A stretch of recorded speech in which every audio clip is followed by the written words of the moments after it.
All right, welcome to the show, everybody. Hopefully you'll find the quality a bit better than last time. I know, clearly I have underestimated the difficulty in making a green screen look good. We will get on top of that, I promise. We're still working on it, so thanks for bearing with us. I am, of course, your host and good buddy in the mix, Shanghai Pete, and boy, do we have a show for you today. Xbox is doing dumb shit, Nintendo's doing dumb shit, everybody is really acting up. Maybe it has to do with the impending end of the summer, I don't know. What I do know is that, sadly, it seems that we have angered the YouTube gods because they have kicked us down back to tier 0. I don't know what we did, but man, the algorithm is really taken out of our hide today. So if you at least tolerate the content, like, comment, subscribe, if you want to support the channel, get some sick merch, you can, or if you just want to say you're bad enough dude to support DEGREELESSNESS, you can help us out by joining the channel for just $1 or by tipping us on Patreon. Links are down below. But enough, I've been rambling on in these intro segments a lot recently. So enough of that. We're going to cap it off right here, and I'm just going to say, let's get deep inside. Just time for a quick recap of the week, which seems to have been dominated largely by Nintendo's miraculous instinct for self-fuckery between an attempted Mario Kart World update that was so reviled it had to almost be immediately reversed, Switch 1 price increases, what? And an ongoing game keycard scandal. The Doki Doki Panic Company has been having a rough go of it recently. How very sad. Yes, I know. Looks like the game keycard things have been causing them quite a lot of trouble. I was only just recently looking at this. But why not? All the inconvenience of both digital downloads and physical media with none of the benefit. I mean, shit. I can't imagine why no one is a fan of these things. Make no mistake, if a company is trying to sell a game on one of these things, it's because it's cheaper for them. How you feel about it, or whether or not it would be good for you, that's totally immaterial. They do not care. Speaking of not caring what you think, Nintendo is also raising the price of, their old console. I can only imagine this has to do with President Genius's tariffs, but who knows? Just another story of working class people getting the shaft. Sweet. If you want my advice and you're looking for a Switch 1, you're best off grabbing a modded one off eBay. You can still find them for relatively cheap, and people have done all the hard work of dealing with like the Joy-Cons and putting the jig in there to get them into firmware mode and stuff like that. So if you do want one and you're looking for them, eBay is where to go. Do not deal with this tariff nonsense. Trust, this is a hassle you do not want, especially it looks like we're going to $50 price increases in some areas. Holy hell. At least we'll have something to do while waiting for the new Joy-Cons to start showing up with drift issues, right?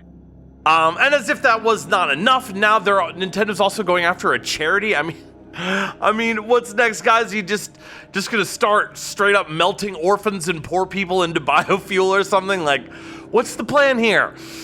Because right now you're racking up a pretty impressive score on the scumbag meter. Usually that's for other well, I guess no, it's not usually for other companies. It's actually typically, let's be real here, it's usually Nintendo leading the charge. So, Jesus Christ. Lastly, this week, even though I don't really play it, we do need to mention the extreme success of Call of Battlefield World War whatever. It's up to number 6 this year. 6. And, whatever that means. And oh boy, aren't people excited. Early public tests have earned it headlines like Battlefield has caught up to Call of Duty in a major way, and Battlefield's making an excellent case to skip Call of Duty this year. I'm sure it has. And everyone is very pleased. Except me, because I don't really ever play these games beyond just running through the single player campaign every year, and these hype pieces don't do anything for me.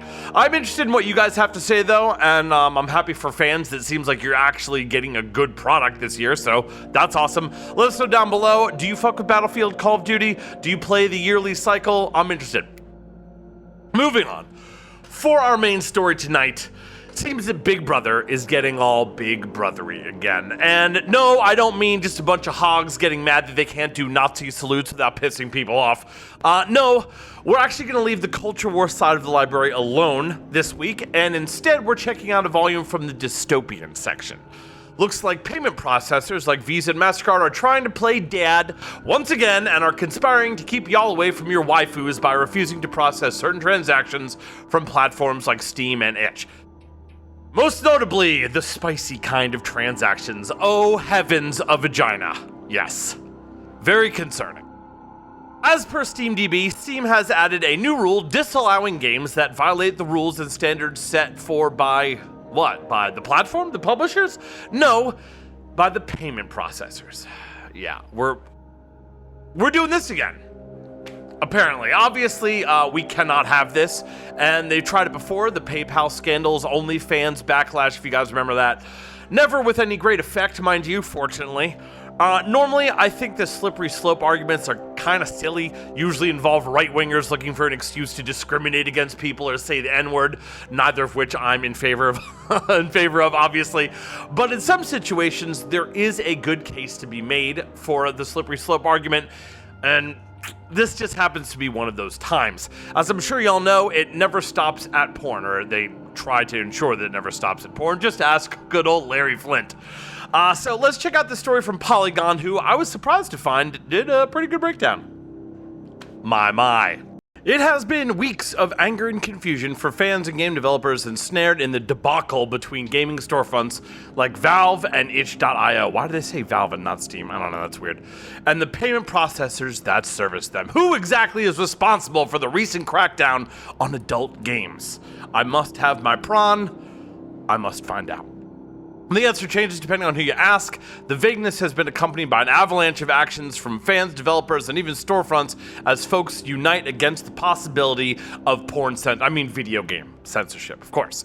At first, when storefronts like Steam and itch.io delisted adult games or made them harder to find, it seemed that the culprits were Visa and MasterCard. Both platforms said that their decision to pull or de-index certain games was motivated by the fear of losing access to the major payment infrastructure that their storefronts rely on. That sounds reasonable to me. You can't really operate as a storefront if you can't take transactions. Itch.io went one step further and stated that the responsible party was an activist group known as Collective Shout, which had spent years waging campaigns against games depicting violence against women and other things also. In a little while, we have a section later where I go into the things that they've actually done. It's both curious and sad at the same time. Collective Shout later confirmed that it had influenced actions taken by Valve and Itch after writing an open letter to Visa and MasterCard, but that it did not necessarily ask them to de-index all NSFW games.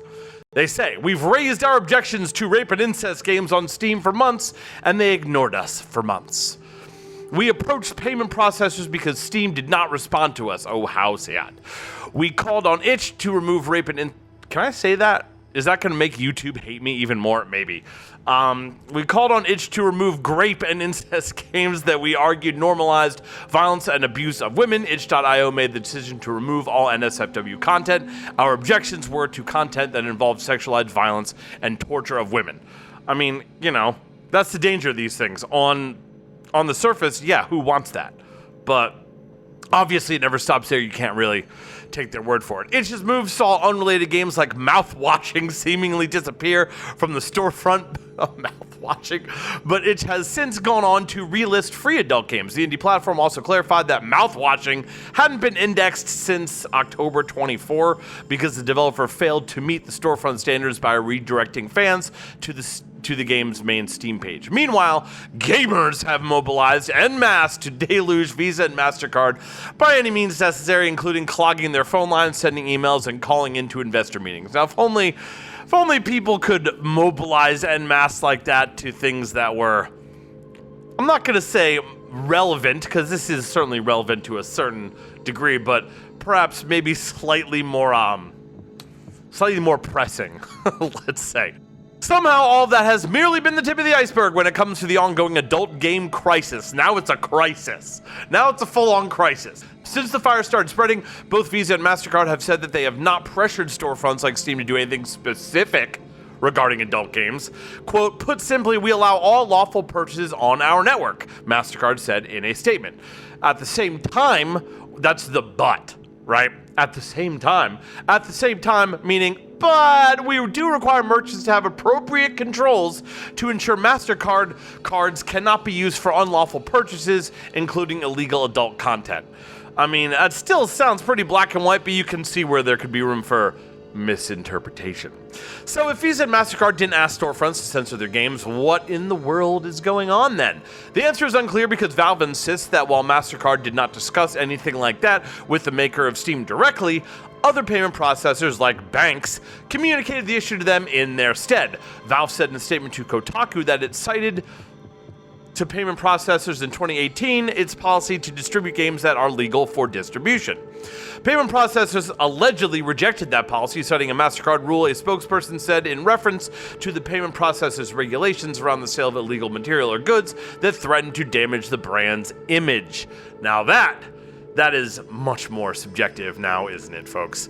In light of continued upheaval, a number of organizations have since voiced support against potential payment processor-led censorship. For a couple of days, retro game platform and storefront GOG made a bundle of 13 adult titles available free of charge. Good old GOG, keeping us in our prawns, right? Over 1 million people downloaded the collection of games. Wow, that's nice. Some games vanish, reads the website GOG dedicated to the effort, not because they broke the law, but because someone decided they shouldn't exist. Yes, and that's really the danger in all of this. I don't think anybody is worried that that's going to happen right away, but it certainly is what the end point of nonsense like this looks like, right? Raising awareness via free products has proven effective, and at least one individual game creator has embraced the tactic. Game developer Kara Cadaver, that's a good name, took to social media to say she wouldn't sit idly by as storefronts pulled down her game, Vile Exhumed. The game, which primarily takes place through a computer interface, challenges players with finding out what happened to an adult film actress. The player solves the mystery by examining files, pictures, and social media sites. The developer made a website dedicated to the game, which is now free to download. It is also a perfect example of a game caught in the crossfire of the anti-adult crusade. Vile Exhumed may deal with difficult subjects and contain graphic imagery, but is not necessarily a porn game like the other ones purportedly being targeted right now. Fuck anyone who tries to control storytelling and expression, Cadaver wrote on social media. Indeed, Kara Cadaver. The potential for unintended repercussions from mass removal becomes evident through games like Vile, but some would argue that these are not mere casualties. Collective Shout has voiced disdain for major games like Detroit Become Human in the past, and has had a hand in the removal of games like Grand Theft Auto 5 from major retailers in Australia. Again, more on that a little later. As such, recent remarks from niche storefront Zoom have started making the rounds, in part because the platform is saying the quiet part out loud.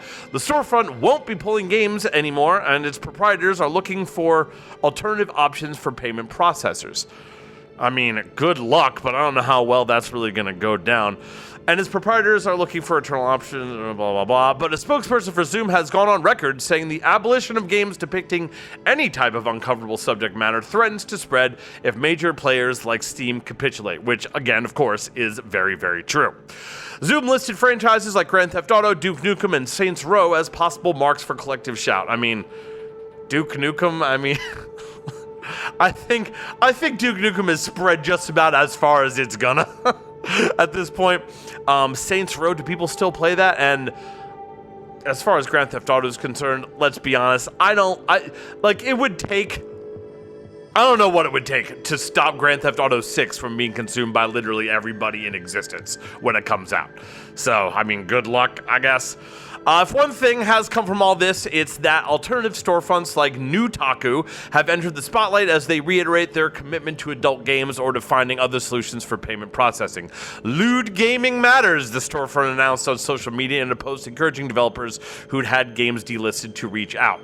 Yeah, I mean, again, that sounds like a valiant effort, but it's really probably just going to come down to it's the porn store, which again is fine, but let's not have any illusions as to what that's really going to end up as, right? GOG, to their credit, encapsulates the steadfast belief against censorship bandied by gamers at large perfectly in its tagline for the now defunct adult games bundle. If a game is legal, you should be free to buy it. Indeed, I can't really think of any way to disagree with that. Now, this leaves us at a very interesting point in this saga. Why? This definitely isn't making anyone more money. In fact, it's more likely to cost money. So why the hell are companies playing around with this nonsense? Usually I have a theory, but I got to admit this time I don't know what they're doing. Is it possible that weird Australian anti-porn group of wackos is actually scaring Visa MasterCard? Seems unlikely. We're well past the "we'll bully you on the internet if you do stuff we don't like" portion of the at least current culture war. I'm sure it'll be back eventually, don't worry, as all things that silly inevitably always are, but not quite yet. Just so we're clear, these idiots, I said the name earlier, but the name escapes me, whatever, doesn't matter. This is what they have been up to in the past. An unsuccessful effort to ban Snoop Dogg and Eminem from Australia. Oh, the horror. A successful 2015 campaign to prevent Tyler, the Creator, from touring Australia. He's some rapper dude. I'm not a fan. I'm not familiar with any of his stuff. I just know that he's a musician of some type. It looks like they were successful in getting him to not come to Australia. Good job, guys. A successful 2015 campaign to pressure Target and Kmart to stop selling Grand Theft Auto 5. I'm sure that really swiftly curtailed the popularity of Grand Theft Auto. Great work. A petition to ban the game No Mercy from sale, which ultimately led to developers pulling it from Steam rather, not Japan. Japan, they certainly don't mind that stuff. I've never played it, I'm not familiar with it, but I did hear it's basically like a rape simulator game, so I'm not, not really sad about that. We also had this unsuccessful petition to ban Detroit Become Human. I never played that. Do you guys know why someone would want to ban that? Yikes. So this is quite a claim to fame. All of it ridiculous, of course. In reference to that No Mercy game, yeah, they had a bunch of sexual abuse shit in it. And so, like, I gotta be honest, it doesn't really do anything for me, so I don't think it's really a great cultural loss that people can't buy that particular bit of art on Steam anymore. But of course, that all being said, just because I don't fuck with it doesn't mean I think you should ban it. Quite the opposite, if anything. Historically speaking, I think we all know that it's not usually the good guys that are remembered for banning stuff and burning books. So is it possible that the mega minds that were unable to stop Snoop Dogg and Eminem from coming to Australia were also able to bring enough pressure to bear on the likes of Visa and MasterCard for Steam and others to stop selling naughty games?